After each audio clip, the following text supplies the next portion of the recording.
آج یہ دوسرا ویلاگ 1 اگست کا پہلے اہم خبریں آپ کے سامنے رکھ دوں. پہلے عمران خان کے بیٹے قاسم خان اور سلمان خان کی پاکستانی ہائی کمیشن میں ویزوں کی درخواست جمع, اور خان کے بیٹوں کا پاکستان ہر حال میں آنے کا دبنگ فیصلہ. عدالت میں بھی درخواستیں جمع ہوئی ہائی کورٹ میں. اور برطانیہ میں خان کے بیٹوں کا دوسرا اہم ترین interview, field marshal general Asim Munir کے نام کھلا پیغام. اسٹیبلشمنٹ شدید صدمے کا شکار ہے. فیلڈ مارشل کا ریٹائرمنٹ سے پہلے خان کے جو بیان ہے اس پہ مخالفین پریشان ہیں. اور نومبر میں معاملہ کیا ہوگا, آل پارٹیز کانفرنس بھی ہے, اپوزیشن کی جو مشترکہ کانفرنس ہوئی, اور خان کی رہائی اور باقی تمام ایجنڈا, اور اس کے ساتھ نااہلیوں کے بعد تحریک انصاف کے رہنماؤں کی اہم ملاقاتیں, back door diplomacy. Peshawar high court میں بھی تحریک انصاف کی نااہلی کا پہلا فیصلہ کالعدم. باجوڑ میں عوام نے معاملات اپنے ہاتھ میں لیے. امن مارچ میں خود کالعدم تنظیموں سے مطالبات, اور گھروں پر سفید پرچم بھی لہرائے جا رہے ہیں. اور جو بیک ڈور ڈپلومیسی میں عرب دنیا اور آج آسٹریلیا کی ملاقاتیں, سعودی عرب اور عرب امارات کی بھی, نواز شریف اور مریم نواز سے ملاقاتیں, GHQ میں چینی جو مزید جو اہم لوگ آئے ہیں ان کی بھی بات کروں گا. اور برطانوی وزیر اعظم کا آج معروف 400 شخصیات کو اسرائیل کے معاملے پر بڑا اہم خط, پہلی دفعہ کھل کے حمایت. لیکن سب سے پہلے عمران خان کے بیٹوں کا جو پاکستان آمد کا معاملہ, برطانوی ہائی کمیشن میں ویزا درخواست جمع ہوئی. علیمہ خان نے کنفرم کیا کہ ہائی کمیشن کو کچھ دن پہلے ویزے کی درخواست جمع کرائی ہے. وزارت داخلہ سے اب ویزا منظور ہونے کا ہائی کمیشن کہہ رہی ہے, ہم انتظار کر رہے ہیں. عمران خان کے بیٹوں کی پھر آمد کا اعلان کیا جائے گا. اور یاد رکھیں کہ حکومت نے, وزارت داخلہ نے یہ اعلان کیا تھا کہ 24 گھنٹوں میں انہیں ویزا دینے کی یقین دہانی کروائی جائے گی. اس سے پہلے علیمہ خان نے کنفرم کیا تھا کہ ان کے پاس, دونوں کے پاس نائکوپ موجود ہے, وہ پاکستان کے شہری, انہیں کوئی نہیں روک سکتا. لیکن یہ تمام حجت کیا جا رہا تھا کہ حکومت یہ نہ کہے کہ ہمارے پاس کوئی درخواست نہیں آئی ہے, نائکوپ سسپینڈ نہ کر دیں. یہ واردات ہو چکی ہے قاضی فائز کے معاملے میں 27 لوگوں کے ساتھ. اور دوسرا اسی لیے ہائی کورٹ میں بھی باقاعدہ طور پر درخواست ڈالی گئی ہے, اور لندن ہائی کمیشن میں بھی ویزے کی درخواست, تاکہ یہ تمام قانونی لوازمات پورے ہوں اور حکومت کو کوئی بیانیہ نہ ملے کہ کس وجہ سے یہ عمران خان کے بیٹوں کو نہیں آنے دیتے. یہ نائکوپ رکھنے والے لوگ یاد رکھیں, یہ اکثر سسپینڈ بھی ہوتے ہیں, آپ کو ویزے کے ٹائم پتہ چلتا ہے جب یہ پاکستان آمد کے وقت.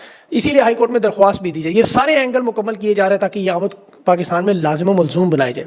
دونوں بیٹوں نے آج عالمی انٹرویو پیرس مورگن کو دیا. برطانیہ میں آپ کو پتا بڑے صحافی ہیں کہ ہم گرفتاری سے خوفزدہ نہیں ہیں, ہم اپنے والد کو ملنا چاہتے ہیں, ہمارا حق ہے. اور عمران خان کی قید کے حوالے سے انہوں نے تمام تشویشناک خبریں ایک دفعہ پھر بیان کی. خان کی جیل کی حالت بیان کی کہ 22 گھنٹے جس طرح ہمارے والد کو بے گناہ جیل میں رکھا جا رہا ہے, یہ ایک تشدد ہے, غیر انسانی سلوک ہے. اور اسی جیل میں 10 لوگوں کے ساتھ جو ہو چکا ہے وہ بھی بتایا. عمران خان کی جان کے حوالے سے دیکھیں, شدید خطرات کا ذکر کرتے ہوئے انہوں نے کہا کہ اسٹیبلشمنٹ کے پاس ایسے بہت سے راستے ہیں, ماضی میں بہت کچھ ایسا کر چکے ہیں, ان کے ماضی کو دیکھتے ہوئے کوئی بعید نہیں کی جا سکتی یہ کہ کس لیول تک گر سکتے ہیں.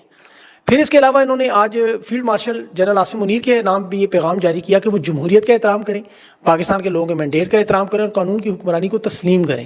ان تینوں باتوں کا مطلب ہے 8 فروری کے الیکشن میں جو کچھ ہوا وہ واپس کیا جائے, انسانی حقوق میں جو بے گناہ لوگ ہیں انہیں جیلوں سے قید کیا جائے, آزاد کیا جائے, اور عدلیہ کو آزاد کیا جائے دوسرے معنوں میں, اور اس 2 نمبر نظام کا خاتمہ, اور نومبر میں extension, retirement.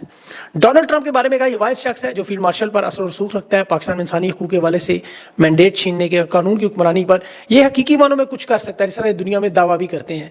Back door diplomacy اس وقت باقاعدہ طور پہ ہو رہی ہے, اس میں کوئی دو رائے نہیں کہ دنیا کی نظریں پاکستان پر ہیں.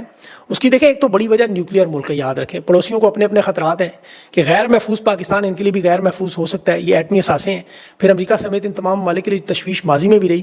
اور پاکستان کی اگر آپ تاریخ دیکھیں اٹھا کے تو دیکھیں یہاں تو عرب دنیا نے ہمیشہ, یا امریکہ برطانیہ نے یہ معاملات حل کرائے, چاہے وہ ماضی میں بے نظیر بھٹو ہوں, زرداری ہوں, نواز شریف ہو, شہباز شریف ہو, یہ لندن پلان ہو, یہ ساری بیرونی طاقتوں کی مدد سے ہی معاملات ہوئے.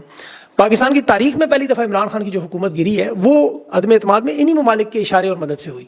تو جو بیک ڈور ملاقاتیں ابھی بھی نواز شریف سے ہو رہی ہیں, کل سعودی عرب کا سفیر ملنے آیا, آج عرب امارات کا سفیر ملنے آیا ہے, اس کے بعد تحریک انصاف کے لوگوں کی ملاقاتیں, تو اس میں دیکھیں کوئی دو رائے نہیں کہ عرب ممالک کو, امریکہ برطانیہ کو اسرائیل کے معاملے پر پاکستان کی حمایت چاہیے. لیکن ان کی اپنی انٹیلیجنس ایجنسیاں بھی پاکستان میں کام کرتی ہیں جو ایک گراؤنڈ کے حالات, جو اصل حالات ہے اس بھی رپورٹس دیتی ہیں کہ سب اچھا نہیں ہے. ایک نیوکلیر طاقت ہونے کے ناطے پاکستان کو محفوظ رکھنا ضروری ہے کہ خدا نہ خواستہ کوئی خانہ جنگی نہ ہو جائے. اور یہ معاملات دیکھیں کسی طرف بھی جا سکتے ہیں, اس کے بارے میں کوئی آپ کو غیر حتمی رائے نہیں دے سکتا. اسی لیے آسٹریلین ہائی کمیشن کی بھی آج تحریک انصاف سے ملاقاتیں ہوئیں تاکہ ان کا موقع بھی سنا جائے کہ درمیانی راستے کے لیے معاملات کس طرف جا سکتے ہیں اور اس تمام غیر یقینی صورتحال سے نکلا جائے. کیونکہ جو 5 اگست سے مہم شروع ہوگی یہ کوئی ایک دن کی مہم نہیں ہے, یہ نومبر تک چلے گی. اور اب جو تاثر بنایا جا رہا ہے کہ یہ معاملہ آرمی چیف کی ریٹائرمنٹ سے جڑا ہوا ہے, اس پہ تمام پارٹیز متفق ہیں کہ یہ اسی صورت میں حل ہو سکتا ہے. ابھی دیکھیں نا, شاید یہ نہیں پتا کہ سنیل گواسکر کا ایک بیان آپ نے دیکھا ہوگا, عمران خان کے اس کا بڑا وقت گزرا, اس نے کہا عمران خان اپنے مخالف کو ہرائے بغیر ریٹائر نہیں ہونے دیتا. تو ہو سکتا ہے جو نومبر میں ریٹائرمنٹ ہے اس پہ عمران خان خود کے ایکسٹینشن لیں تاکہ ریٹائرمنٹ نہ لینے دے عمران خان. اور اسی لیے دیکھیں خان کو توڑنے کی بھی جو کوشش کی جا رہی ہے وہ کامیاب نہیں ہو رہی. ابھی تحریک تحفظ کے جو پلیٹ فارم سے آل پارٹیز کانفرنس, اس میں دوسرے دن میں آج صحافی بھی موجود تھے. آج محمود اچکزئی نے دوبارہ بڑی جاندار تقریر کی. یہ تحریک محمود اچکزئی کو اسی لیے دی گئی ہے کہ وہ چلائے. یہاں پر خاقان عباسی, مصطفیٰ نواز خیر, سلمان اکرم راجہ, بیرسٹر گور, امان مزاری, صحافی وہ سمیع ابراہیم صاحب, ساجد ترین, اسما شرازی, زبیر محمود, سارے موجود تھے. اس آل پارٹیز کانفرنس سب نے مل کر ایک لائے عمل جو دینا تھا. اور اس میں دیکھیں جو نکات ہے وہ عمران خان اور بشرا بی بی کی رہائی, یہ ایجنڈا نمبر 1 ہے. اور اسلام آباد ہائی کورٹ میں, سپریم کورٹ میں کیسز کی جلد سنوائی کے علاوہ یہاں جنوبی افریقہ کی طرز پر وہی ٹروتھ ریکنسیلیشن بنانے کا مطالبہ کہ قیام پاکستان سے لے کر اب تک جتنے بھی ججز, جرنیل اور سیاستدان ان وارداتوں میں ملوث ہیں انہیں سامنے لایا جائے. اور تیسرا جو بڑا اہم اعلان تھا کہ SIFC جو آرمی چیف کا آپ کو پتہ ہے بڑا بیبی پروجیکٹ, اسے ختم کرنے کا مطالبہ. خان کا 9 مئی پر جو کمیشن بنانے کا وہ بھی محمود اچکزئی نے مطالبہ کیا کہ چیف جسٹس یحییٰ فریدی پہلے دل پہ ہاتھ رکھ کے قسم اٹھائے کہ 25 کروڑ کا مینڈیٹ کیا چوری کر کے دہشت گردی نہیں ہوئی, کہ عدلیہ نے بدنام زمانہ ڈاکوؤں کو, چوروں کو اس ایوان میں جو بیٹھے ہیں انہیں مسلط نہیں کیا, جنہوں نے ووٹ دیا وزیر اعظم نے اسے جیل میں قید نہیں کیا, اس کے بعد پھر یہ معاملات ٹھیک کریں. اب دیکھیں میرے پاس جو اطلاعات ہیں وہ یہ تحریک 2 مہینے کی چلانے کی بات ہے کہ نومبر تک کا معاملہ کھینچے کہ آرمی چیف کی جو ریٹائرمنٹ ہے اس پہ مجبور کریں, لوگ سڑکوں پر ہو. جیسے ایوب خان کے خلاف عوام سڑکوں پر تھی, پرویز مشرف کے خلاف وکلا تحریک تھی, ضیاء اللہ کے خلاف تمام پارٹیاں اکٹھی تھیں. تو اسی طرح ایک ماحول بنایا جائے اور عوام اس میں شامل ہو رہی ہے, مجبور ہو جائیں, پھر اپنے ادارے کے ڈسپلن کے تحت, اپنے حلف کے تحت نومبر میں ریٹائرمنٹ لیں, ایکسٹینشن نہ لیں. اس پہ تمام سیاسی رہنماؤں کی گفتگو, صحافیوں کی گفتگو, اس سے یہ بات اسٹیبلش ہوتی ہے کہ جب تک موجودہ نظام میں آرمی چیف موجود ہے اس وقت تک تبدیلی ہونا ممکن نہیں ہے.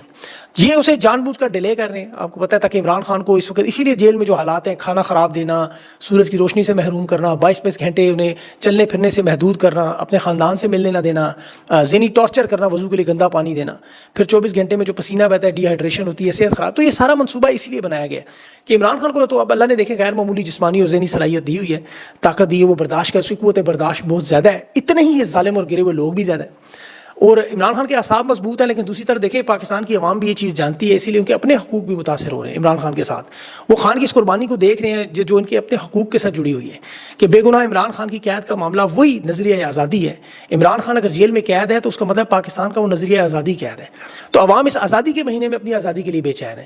آپ 1960 کی دیکھیں فلمیں, وہ ارجنٹینا کے دور کی آمریت کی, تو جرمنی میں ہٹلر کا دور دیکھیں, تو یقین کریں 2025 میں بالکل وہی ماحول بنا ہوا ہے. تو اس کا حل صرف یہی ہے, عوام کا پرامن احتجاج. اور حکومت دیکھیں کوشش یہی کر رہی ہے کہ اس تحریک کو یا تو ختم کیا جائے یا اتنا محدود کیا جائے. اس پہ کام کر رہے ہیں. آج جو پاکستانیوں کو یہ تحریک محمود اچکزئی کے حوالے کی گئی تھی یا تحریک تحفظ عین کے پلیٹ فارم سے, اس کی بھی وجہ سمجھ آئے گی. بیرسٹر گور جو بات کر رہا تھا اس سے آپ اندازہ کریں کہ عمران خان نے کہا 5 اگست کو تحریک جوبن پر ہوگی اور اس وقت تک چلے گی جب تک جمہوریت قائم نہ ہو. بیرسٹر گور کہہ رہا ہے کہ پورے پاکستان میں 5 اگست کو ریلیاں ہوں گی اور یہ ایک دن کا احتجاج ہوگا. یہ بالکل غلط کہہ رہے ہیں. عمران خان نے اس تحریک تحفظ عین کو یہ فورم اسی لیے دیا کہ اس طرح کے فیصلے یہ نہ کر سکیں. آج چند رہنما تحریک انصاف کے موجود تھے, لیکن یہ 7 رکنی کمیٹی جو بنائی گئی مذاکرات کے حوالے سے, عمران خان مذاکرات کے فیصلہ خود کریں گے. بہرحال بیرسٹر صاحب کے اس بیان کی آپ کو سمجھ آ جائے گی کہ وجہ وہ کرنا کیا چاہتے ہیں. اس کے ساتھ اب جو سزائیں جو سنائی گی تحریک انصاف کے لوگوں کو, اس پہ آج پشاور ہائی کورٹ کا سب سے بڑا فیصلہ آیا. الیکشن کمیشن کو ٹھیک ٹھاک قسم کا قانونی جھٹکا بھی لگا کہ ڈویژن بینچ نے پشاور ہائی کورٹ کے جو تحریک انصاف کے سزا یافتہ MNA عبداللطیف چترالی ہیں, اس کی درخواست پر NA 1 چترال کی سیٹ پر ضمنی الیکشن روک دیا. ابھی جمشید دستی کی سیٹ پر بھی الیکشن رکے ہیں, وہاں بھی الیکشن کمیشن اور اٹارنی جنرل کو نوٹس جاری ہوئے. تو یہ اس طریقے سے سزائیں سنائیں گی, آپ کو پتہ ہے بے بنیاد ہے. جتنے لوگ یا تو وہ روپوش ہیں, گرفتار ہیں, وہ عدالتوں میں سخت پہنچ چکے ہیں, ان کی یہ سزائیں معطل ہونے سے یہ معاملہ بچے گا ضرور. وہ اپنی گرفتاریوں سے پریشان نہیں ہیں. یقین کریں کچھ لوگوں سے میری بات, انہوں نے کہا ہم اس تحریک کو مزید مضبوط کریں, گوریلا انداز میں چلائیں گے. جس طرح بھی عمر ایوب 10 سال کی سزا کے بعد آج آ کے وہ مسکرا کے کہہ رہا تھا کہ دیکھیں مجھے 10 سال کی سزا سنائی, میں یہاں کھڑا ہوں, اور جن گواہوں کی گواہی پر فیصلہ آباد کی عدالت نے سزا سنائی انہی کی گواہی پر سرگودا کی عدالت نے مسترد کر کے کیس میں سے عمر ایوب کو بری کیا ہوا ہے. یہ فیصلہ آباد کے جج جاوید شیخ کو بھی پیغام اس نے دیا کہ مرنا نہیں ہے تم نے, شرم نہیں تمہیں آتی, واٹس ایپ پہ پڑھے ہوئے لکھے ہوئے فیصلے پڑھ دیتے ہو. تو بہرحال ان میں سے جو بڑی واردات کرنے والے ہیں وہ تو سب جانتے ہیں, جسٹس یحییٰ فریدی صاحب ہیں. 9 مئی کے کیسز سپریم کورٹ میں ضمانت کے لیے گئے تھے. یحییٰ فریدی نے بجائے ضمانت دینے کے وہ سارا انسداد دہشت گردی کی عدالتوں کو حکم دیا کہ 4 مہینوں میں آپ فیصلہ سنائیں. اب اس پورے کیس میں تقریباً 35-40 ہزار نامزد ورکر ہیں. 2 سال میں کیس نہیں سنائے کہ انہوں نے 4 مہینوں میں سنانے تھے, اور وہ بھی کیا سزائیں دینی ہیں. 167 لوگوں کو ہنگامی بنیادوں پر سزائیں 10-10 سال کی. لیکن دیکھیں تحریک انصاف آج بھی پورے پاکستان میں وہ اپنی ریلیاں نکال رہی ہے, جلسے جلوس نکال رہی ہے. اور باجوڑ میں جو بھی امن جرگے میں ہوا وہ دیکھیں, اب سندھ سے لے کر بلوچستان تک ایک طرف تحریک ہے, دوسری طرف امن کا معاملہ ہے. کیونکہ اس وقت پوری دنیا میں دیکھیں پاکستان کو دہشت گردی میں نمبر 1 سمجھا جاتا ہے. وزیر دفاع خواجہ آصف کا بیان اقوام متحدہ میں چل رہا ہے کہ یہ خود اپنے منہ سے دعویٰ کریں ہم دہشت گردوں کی پشت پناہی کرتے رہے. 30 سال میں انہوں نے خود خواجہ آصف نے کہا ہماری فوج نے دہشت گرد پالے. یہ علی امین گنڈا پور کا بیان دیکھیں فیٹف میں چلا جو اقوام متحدہ میں خواجہ آصف کا چل رہا ہے. تو یہ بڑی خطرناک چیزیں ہیں. باجوڑ میں ابھی جو امن کے نام پر جو کچھ ہو رہا ہے وہاں کالعدم تنظیموں سے مذاکرات کے لیے لوگ خود سامنے آ رہے ہیں, کیونکہ امن جرگے میں بات یہ ہو رہی ہے کہ آپ مقامی آبادی سے انہیں نکال کے چیک پوسٹوں پر لگائیں, آمد و رفت کے راستے پر ٹیکس لگائیں گے, معدنیات یہاں سے نکالیں گے اور مقامی آبادی تنظیمیں کوئی کارروائی نہ کریں, اور فوج یہاں ان معاملات میں شامل رہے. اب وہ مقامی آبادی تیار نہیں ہے, وہ ان دونوں اطراف سے سخت تنگ ہے, وہ اپنے معدنی وسائل کسی غیر کو نہیں دینا چاہتے کسی صورت میں بھی. تو یہ واردات جو آپ کو پتہ ہے معدنی ذخائر کے حوالے سے ہو, تیل پہ ہو. اچھا تیل پہ دیکھیں حکومتی عسکری تمغہ بردار صحافی ہیں خاکی فاروقی صاحبہ, وہ فرما رہی ہے ہمارا تیل نکل آیا. اب پتہ نہیں وہ, اور کہہ رہی ہے ٹرمپ نے بتایا. مجھے نہیں پتا کہاں سے کس جگہ سے تیل نکلا جو ٹرمپ نے بتا دیا. تیل بھارت سستا کیوں ہوا ہے؟ ابھی دیکھیں پاکستان نے 10 لاکھ بیرل تیل جو امریکہ سے خریدا, جس پہ ٹرمپ نے ٹویٹ کی کہ جب وقت آئے گا بھارت پاکستان سے تیل خریدے گا. اب اس کے ساتھ تھوڑی سی مزید اپڈیٹس اور حقیقت دیکھیں کہ بھارت اس وقت دنیا کا 5واں بڑا ملک ہے جو امریکی تیل سب سے زیادہ خریدتا ہے. 2025 میں روزانہ کی بنیاد پر بھارت 3 لاکھ بیرل تقریباً امریکہ سے خرید رہا ہے, جو 2024 سے 50% بڑھ گئے. 2024 میں 1,80,000 بیرل تھا, آج یہ 3 لاکھ بیرل تک پہنچ چکا ہے. یہ انڈیا کی ٹوٹل جو ضرورت ہے وہ 50 لاکھ بیرل ہے. یہ ان کی امپورٹ کا 6% ہے. ڈالروں میں آپ دیکھیں تو سالانہ 8 ارب ڈالر کا امریکہ سے تیل خریدتا ہے. پاکستانی روپوں میں تقریباً 2300 ارب روپیہ بنتا ہے. ہمارا اتنا بجٹ نہیں بنتا ڈیفنس کا, اتنی ارب وہ تیل کی مد میں پیمنٹ کر دیتے ہیں. اب IMF کا پاکستان کا لون ہے 7 ارب. تو اندازہ کریں کہ انڈیا امریکہ کا اتنا بڑا گاہک ہے, 17 لاکھ بیرل تیل خریدنا. باقی جو بچت ہے وہ عراق اور سعودی عرب سے خرید کے پورا کرتے ہیں. تو کیا ڈونلڈ ٹرمپ انہیں ناراض کر سکتا ہے؟ یہ تو بڑی بیوقوفی کی سوچ ہوگی. وہ ایک بزنس مین ہے, ایک بڑا گھاؤ قسم کا سیاستدان ہے, وہ گھاٹے کا سودا نہیں کرتا. اس وقت تو اسے پتا ہے کہ اسٹیبلشمنٹ کو عمران خان کو جیل میں رکھنے کے لیے امریکہ کی بڑی اشد ضرورت ہے. اپنے اقتدار کو محفوظ کرنا ہے, پاکستان کے وسائل کو, اور یہاں جو مارا ماری کے لیے یہاں تک تیار ہے. یہاں تک تیل کی بات ہے تو دیکھیں ایران کا تیل 550 ارب کی اسمگلنگ ہو رہی ہے. تقریباً 72,000 ٹرک جو وہ گزرتے ہیں 24 پلوں سے, انہیں نہیں روکا جاتا کیونکہ کمیشن جو ہے وہ سیدھا سوئس بینکوں میں جاتا ہے. اس پر امریکہ کی طرف سے حالانکہ پابندیاں بھی ہیں, لیکن پھر بھی چونکہ اسمگلنگ کا تیل کے منافع میں یہ اس میں سے کھینچی جا رہے ہیں, اور اپنے اقتدار کو صرف طول دینے کے لیے واردات ہے. امریکہ کی ہر جائز ناجائز بات ماننے کو تیار ہے. اب 24 کروڑ کا ملک اگر ڈٹ کے کھڑا ہو جائے, جس طرح خان روس کے دورے پر گیا, وہاں گندم اور تیل سستی خریدنی تھی, معاہدے کرنے تھے, لیکن یہ کبھی بھی عمران خان کی طرح نہیں ڈٹ سکتے. عمران خان تو چھوڑیں, یہ ہندوستان کی طرح کبھی نہیں ڈٹ سکتے. امریکی وزیر خارجہ مارکو روبیو نے ہندوستان کو دھمکیاں لگائیں کہ آپ روس سے اسلحہ اور تیل خریدنا بند کریں. ہندوستان نے کوئی عمل نہیں کیا. ڈونلڈ ٹرمپ نے 25% ٹیرف لگا دی, انہوں نے کوئی عمل نہیں کیا. وہ بار بار 18 مرتبہ کہہ چکا ہے پاکستان انڈیا کی جنگ میں نے بند کرائی. نریندر مودی کہتا ہے نہیں تم نے نہیں کرائی. وہ دنیا کی سب سے بڑی جمہوریت بن گئی ہے. وہ کہتے ہیں ہم کوئی ناجائز بات نہیں مانتے. انہوں نے F-35 جہازوں کی ڈیل کینسل کر دی بدلے میں, اور یہاں پاکستان کو دنیا کا مہنگا ترین تیل نقد جو سعودی عرب, عراق اور کویت سے بھی مہنگا, اور وہ تیل جو پاکستان میں کہیں موجود ہی نہیں, کسی کا پتہ نہیں کہاں سے نکلا, سوائے غریدہ فاروقی کے, 19% ٹیرف پھر بھی لگا دیا انہوں نے اس پہ. اور اسٹیبلشمنٹ کی جو خارجہ پالیسی اور دہشت گردی اور اندرون ملک کے معاملات ہیں, یہ تمام پالیسیاں اس وقت ناکام ہو چکی ہیں. بلوچستان میں, خیبر پختونخوا میں جو ہو رہا ہے, یہ جو بھی پاکستان بھارت کی جنگ تھی, دیکھیں وہ ناکام ہوئی تھی چین کی مدد سے. اب یہ امریکہ کے ساتھ اس طرح کیمپ میں گھس گئے تو چین کیا کرے گا؟ وہ اپنی راہیں جدا کر دے گا, پھر بھارت کے سامنے ایک ترنے والے کی طرح ہوں گے. ادھر خیبر پختونخوا میں اور بلوچستان میں جس وقت نفرت کا پیمانہ لبریز ہونے کو تیار ہے. تو آپ دیکھیں کہ ان تمام حالات میں جسے روکنے کے لیے جو لوگ اس وقت نومبر تک تیار بیٹھے ہوئے ہیں پیچھے, اب وہ سوچ رہے ہوں گے ہم نے کرنا کیا ہے. چین کے ساتھ تو دیکھیں تعلقات بنانے کی ساتھ ساتھ کوشش کرتے رہے ہیں بیچ میں. ابھی چین کی جو 98ویں سالگرہ ہے, اس میں آرمی چیف نے چینی مہمانوں کو بھی بلایا, چینی سفیر کو بھی بلایا, مہمان خصوصی بھی, اور چین بڑی اس صورتحال کو مانیٹر کر رہا ہے. وہ جانتے ہیں کہ وہ پاکستان کی معاشی شاہراہ ہے, لیکن امریکہ سیاسی شاہراہ ہے, اور وہ جانتے ہیں کہ یہ معاملات کس طرف جا سکتے ہیں. وہ بھی اپنے کارڈ بڑے احتیاط سے کرتے ہیں. وہ بھی بزنس مین ہے, اور لیکن اس بدقسمتی سے ان کے سامنے بھی امریکہ آ گیا, ٹرمپ, وہ بھی بزنس مین ہے. تو یہ لڑائی تاجروں کی لڑائی ہے, اور تاجروں کی لڑائی میں آپ کو پتہ ہے گھاٹے کا سودا کہیں نہیں ہوتا. گھاٹے کا سودا صرف ادھر ہی آتا ہے, اور یہاں صرف ایک ہی نکتہ ہے کہ ہماری ایکسٹینشن ہو جائے اور خان جیل میں رہے, بس اقتدار کو بچانا ہے.